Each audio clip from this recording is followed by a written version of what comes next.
Hello, fantasy managers, and welcome to another video from myself, Will, and fantasyfootballhub.co.uk. Today, we're going to go through a lot of double game week stuff, and we've got none other than Adam Hopcroft joining us. Welcome, Adam. Hi, Will. Thanks for having me on. How you doing? Yeah, I'm doing really well. How are you? Yeah, not too bad. Not too bad, thank you. Yeah, so double game week. Yeah, it's first double game of the season. It's a good time to have you on because you certainly know your FPL. Just having a quick look at your rank history there, it's very, very impressive. 5 top 10,000 finishes, 4 of those coming in the top 5,000. So very, very impressive record. Tell us a little bit about you and your fantasy history and how you got into FPL. Yeah, how did I get into FPL? So I think I think my era of life has been based around. Grew up with the Premier League, so yeah. I think it was a natural game for me to play. I used to play those fantasy games through the post, and I was fairly good and addicted to them. Yeah. I think I'm at the right age for Championship Manager, 98, which I know quite a few people seem to enjoy as well. So it's obviously a game that I was always going to like. I think when I started it, do you know what? Until probably a year ago, I probably wasn't aware of how good the ranks were in my first couple of seasons. But it was more focused around mini leagues, whereas you usually have a couple of terrible seasons at the start where you don't really know what you're doing. I know I used to put my captain on who I thought was the best captain in real life. So, and you've just come out with a 1.5k rank to start. So I think if anything, it's made the one danger or the one challenge you have at the moment, you get so much information, whereas I've always been quite good at knowing what's happening, knowing the players are like. I've never been afraid to take a risk, but I've always made the decisions around watching football and fairly logical. I think the challenge now is that there's so much information, particularly on Twitter, so many opinions. Yeah. It can be hard to sort of decipher what information is the most relevant. Yeah, absolutely. And you're clearly managing to do that this season because you're on for another good one inside the top 3,000 this season. So yeah, doing well. Team last week did okay. Tell us a little bit about that. Yeah, it was. I was fairly happy with it. I mean, I was very happy on Tuesday night. I don't think anybody had a good game day on Wednesday. I think it went probably, as bad as it could have gone. But I think the move that I made is I bought Jota in for Richarlison, which I think just saying it out loud when Richarlison has a double game week, it seems like a bit of a mad move. But because I had 2 free transfers and my team was in relatively good condition for last week, it was I'd narrowed it down to a choice of bringing Jota in for Richarlison, who, to be honest, I think he's been off form. I think more Everton have been really, really poor. And I think the Millwall game made me think, well, actually, Wolves have been playing really well. Jota's had a break. I think he'll play up front alongside Jimenez. And to be fair, he probably could have scored even more. So it was a long-term move. The alternative was to ditch Hazard for Sane, but because I've had Hazard for such a long period of time and been loyal to him, if he'd have returned v Bournemouth, I'd have been kicking myself. So I'm fairly content with my moves. I'd never had the confidence. I actually thought about confidence in captaining Aubameyang. I think I thought I'd play it fairly safe. I fancied Salah to return v Leicester, but to be honest, he looked really out of sorts. Yeah, he's I don't know. I think he'll certainly come back, and he's going to be certainly my captain a lot going forward. But he didn't look that great, I have to admit, during the midweek. Going on quickly to my team, I'm going to pass over this very quickly because it was actually my worst game week of the entire season, 32 points. And yeah, just pretty much everything that could go wrong did go wrong, and all the differentials that are pretty highly owned by others came in, and mine was looking pretty bad. So moving I think just on that, Will, though, you're looking at your team, and I saw one team on Twitter that got 14 points and had a midfielder, Sterling, Sane, Hazard, and I can't remember who the other person was, but I mean, looking at your team, you wouldn't expect it to have done so badly. It looks and it's set it's up. one of those things. Like I've Yeah. had, I think, 4 green arrows leading up to this. My team's been doing well. It's just one of those weeks where it happens, and got to move on. And I've had worse weeks, so I've been playing this game too long to get too het up about it. Right, let's move on to the big question then, is double game week players. Loads and loads of questions on this. I just put one up, but who are the double game week players you're looking at? Are you looking to bring in lots, or are you looking to bring in one, or what? What are your thoughts around the double game week in general? So how I'm set up at the moment, I don't know if you'd class Lucas Dean now as a double game week player. Probably not. So I currently have 0. I've got 2 free transfers. Yeah. I think it's all very team dependent. I think 4 is probably the most that I'd want, bearing in mind future game weeks. Yeah. But I think it's purely dependent on how many you've got currently. I think the players that I like, are probably all Man City players. There isn't anybody for Everton that I would bring in now or be excited about. I think I mean, you've got those, I suppose, the usual suspects: Sterling, Sane, Aguero. I think, interestingly, Sterling's played 90 minutes. I know you've got him in the last 6 matches, which might surprise quite a few people. But in that time, although Sane's played less minutes, he's got 5 more points. I think at the last 6, I think it's 30 versus 35 points. And when I've watched them, I've got to say, and I watched the Huddersfield, I watched the Newcastle game. I think Sane looks the better prospect. I've actually, even though I've got Sterling, and obviously I want him to do really well, and he's probably going to be my captain, I have to admit that if I was going to pick a player now, I'd probably go Sane, just because of the extra value. Obviously, you're looking to pay quite a bit extra for Sterling, and as you say, he's been producing even though he's had slightly less minutes. So yeah, I think they're both good shouts, but I'd probably agree with you on that front. Any other players? What about City defence? I think City defence, probably before the Newcastle game, because I know a lot of people had said that the clean sheets had dried up, but they'd gone through a spell of I think 4 or 5 clean sheets in a row when you factored in the cup competitions. Yeah. So there was a chance, are they actually putting some form together? But I mean, for Newcastle to score 2 past you, you've got to be worried. And I think Arsenal and Everton are both capable of scoring. And I think my worry with the City defence, I think if you own them, great, you're in a strong position. I wouldn't, I think that's fine. But I think bringing them in, the problem you've got is they've got the blank game week coming up. And I just think longer term, over the next 5 or 6 fixtures, there's better options. The problem with City defenders, if Ederson, I think, isn't going to get many saves, and he's unlikely to get bonus because you'd expect the attackers to eat up the points. Although double game weeks, we have seen goalkeepers become heroes. And I think the actual defenders, you look across it, you think probably Laporte is probably the only one that will play both matches. Even the fullbacks, there could be rotation. And I think the maximum I can see, everything going right, really, is 2 clean sheets and 12 points. And then if you're bringing them in for a hit as well, it just, that takes away one of the clean sheets. So it was something I was looking at. I was considering bringing Ederson in. But I brought Ederson in last week because I had the exact amount of money to do Norris, who's like the Wolves backup goalkeeper I've just had rotting on my bench the whole season, to Ederson.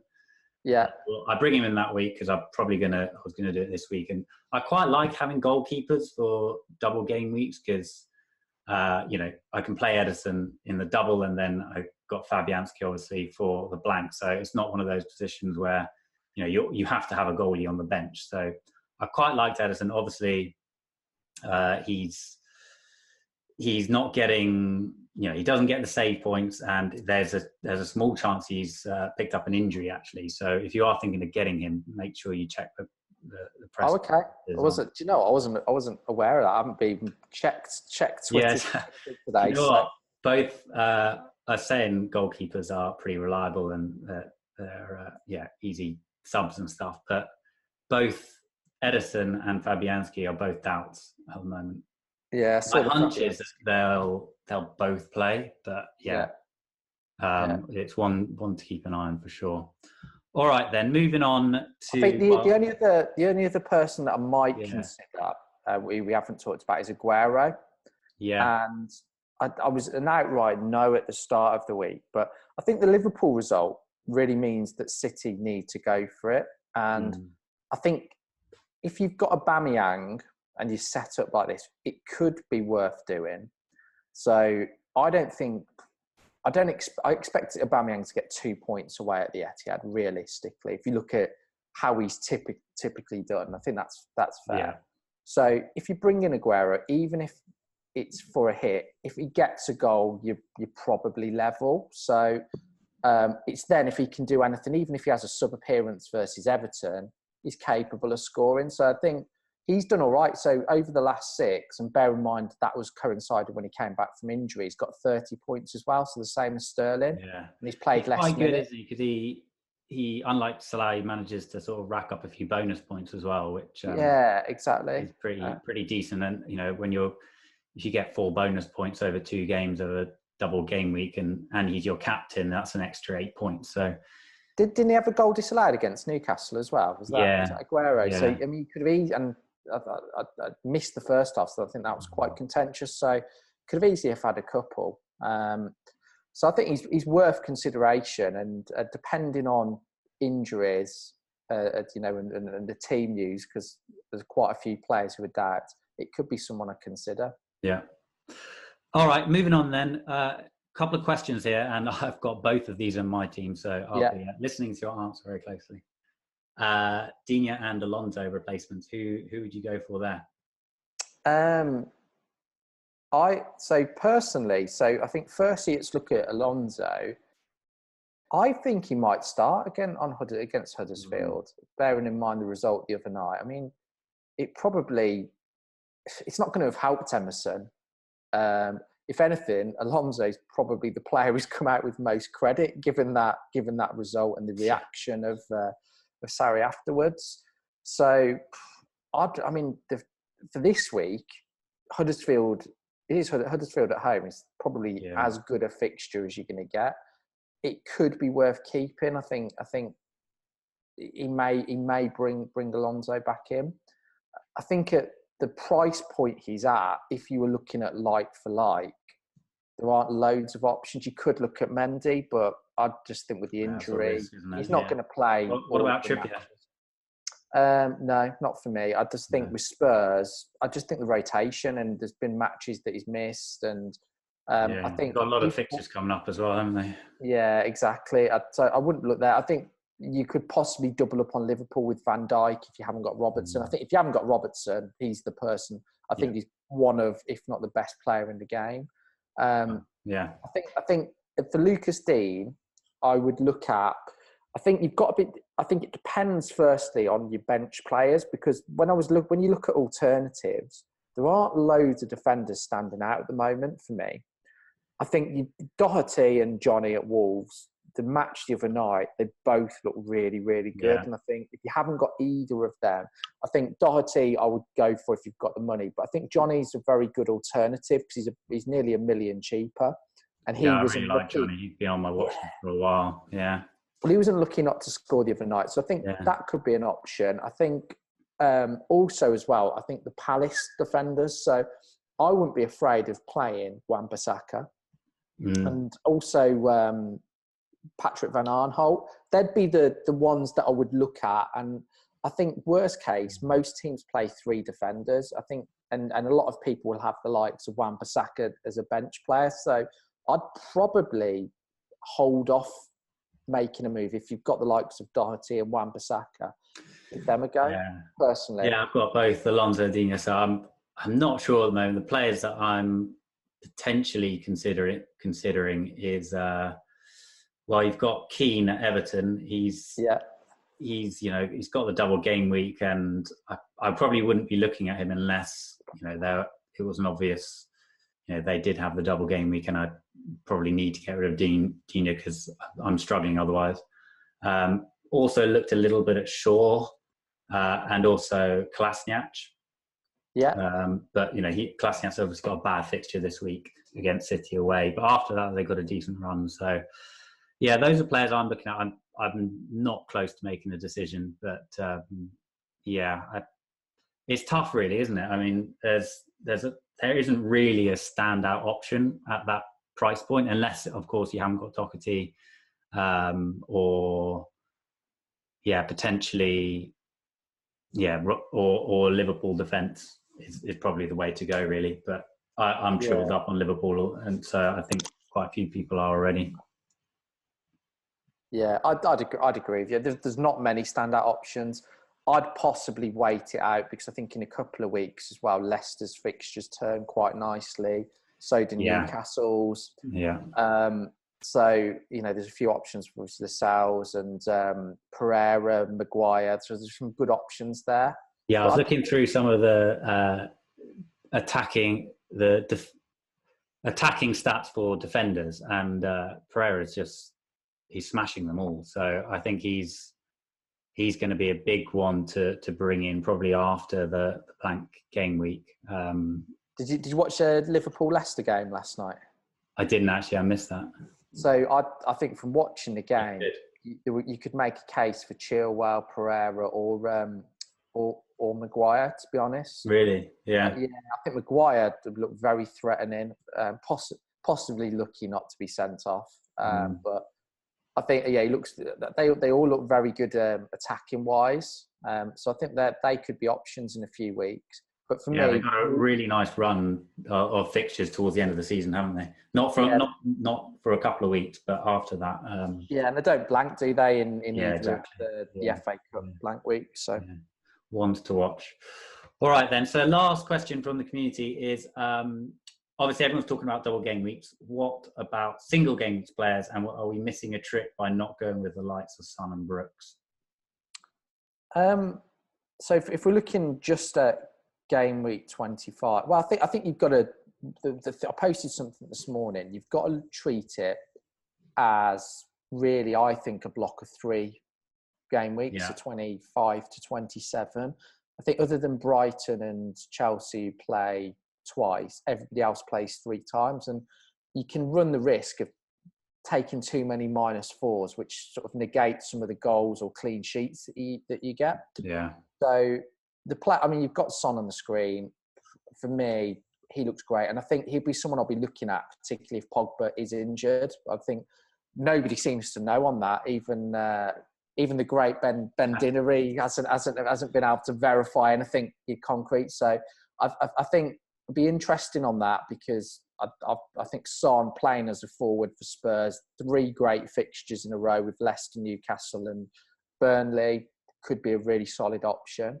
A few others. He's probably, if Pogba is out, and I actually think he might be for at least a while.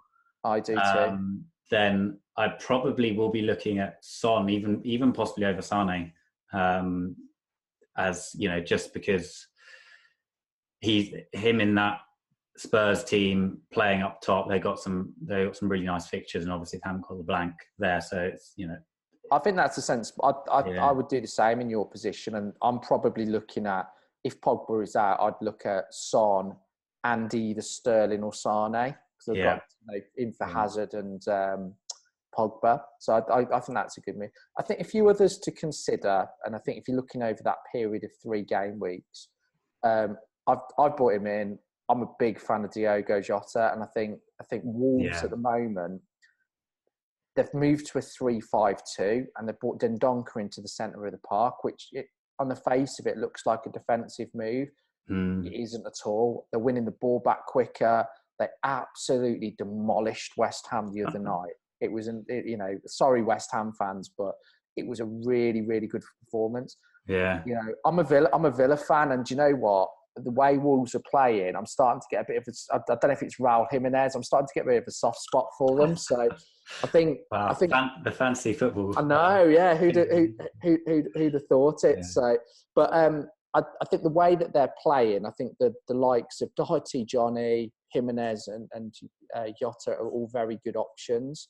And I think I actually think they'll beat Everton the weekend as well. Because I think Everton, if you've watched them at home, that even in the Bournemouth game where they didn't concede, Bournemouth created a lot of chances first half. Particularly Brooks looked very, very dangerous that game. So I think for me, that I like the look of Wolves players. Southampton have got a couple of good fixtures. James Ward-Prowse has really put himself. Obviously, looking for a 5 million player, he could be an option. And then just a couple of others to mention is for those that aren't tripled up on Liverpool. I thought you could look at either Mane or Firmino, because I think the fixtures they've got, particularly the next two at Bournemouth and West Ham, are quite favourable. Yeah, so I brought Firmino in the week before last, and I'm pretty happy with him. He looks like he's playing well in a good team. So yeah, he played well last night. It looked okay last night. Yeah, he looked pretty threatening. He did well the week before for me. So unfortunately, chose him over Aubameyang. Well, actually, it's fairly even over 2 weeks, but it was a bit painful on Tuesday night. Anyway, are there any other single game week players that you're looking at other than Son at all? To be honest, no, not for my team. It's going to be Son. The Wolves guys, as you said. If I was going to go for a single game week player, then it would be the Wolves guys. Or Brooks is a decent shout. So yeah, I think he's injured. I think he picked up an injury. Hopefully, it's not too bad. But he's been brilliant. I mean, there's a lot of injuries at the moment. I know. Well, it's a cold weather more than anything else. I mean, it probably doesn't help, does it? So very true. Okay, moving on then. So this is your team. How it's shaping up for the double. No current double game week players. Have you decided what moves you're going to make, and if so, what are they? So not completely. It really depends on Pogba and being fit. So I suspect he may be out.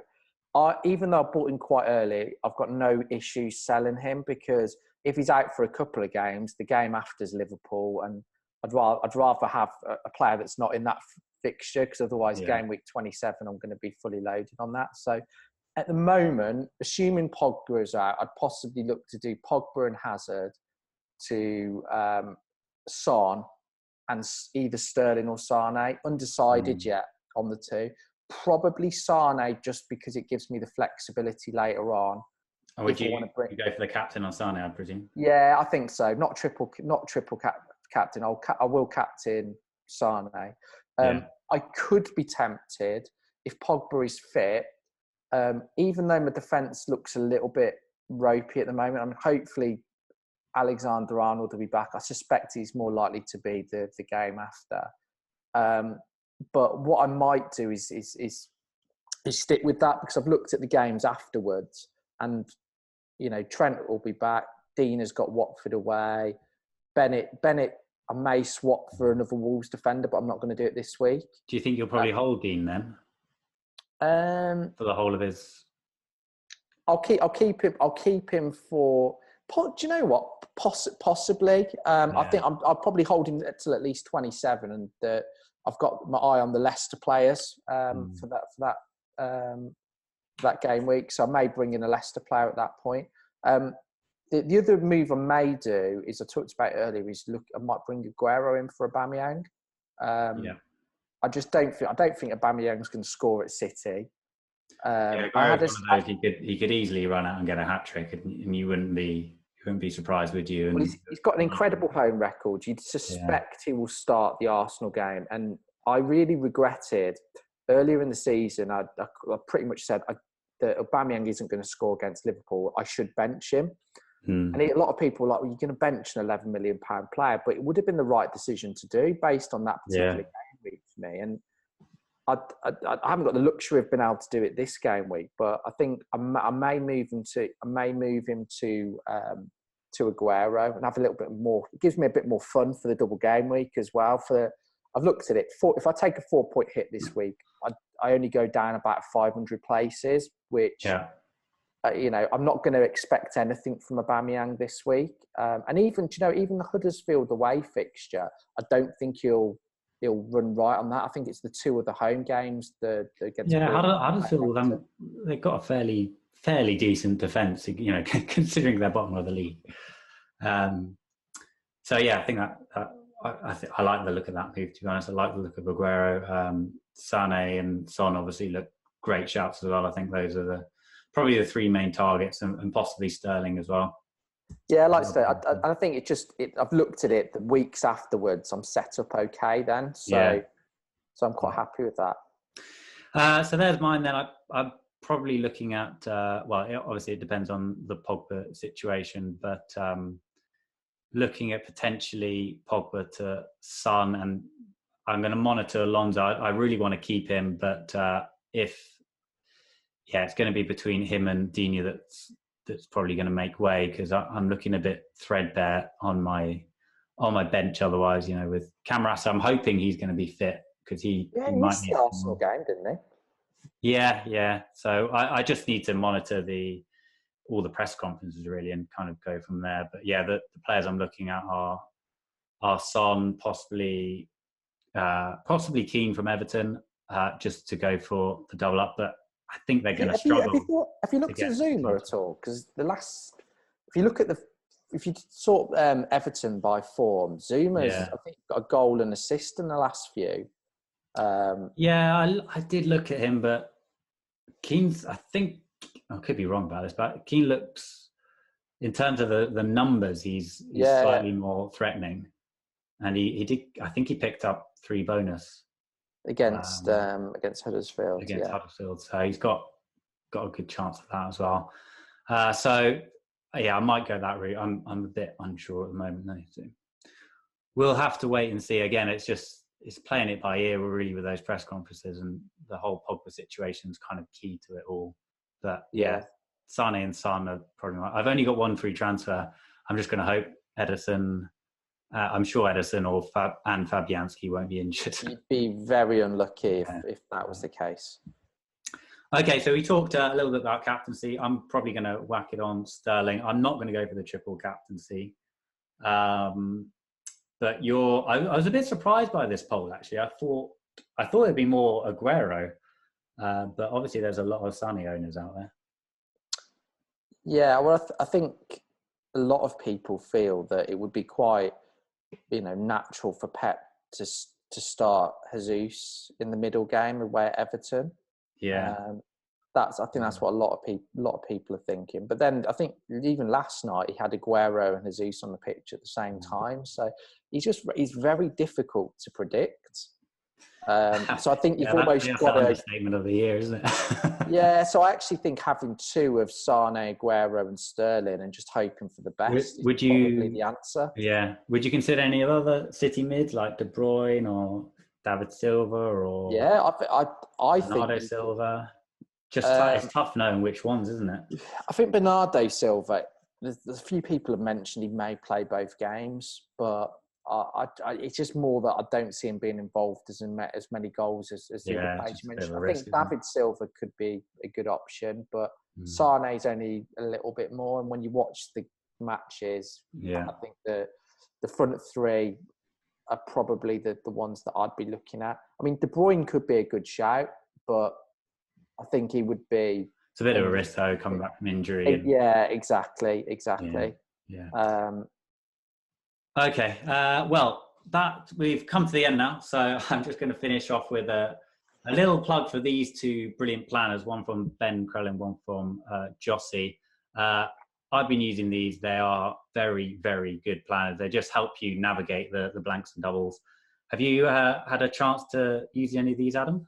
Yeah, I had a little play around with them, and I'd highly recommend them. I think making your team visual and looking at the post, because I think when you do it on the website, you're really looking at just what it does for a particular game week. So I think when you do it for and you can look at what your team's going to look like in 2, 3, 4 matches time, and have they got a great run of fixtures? It really helps. So I'd recommend both of them.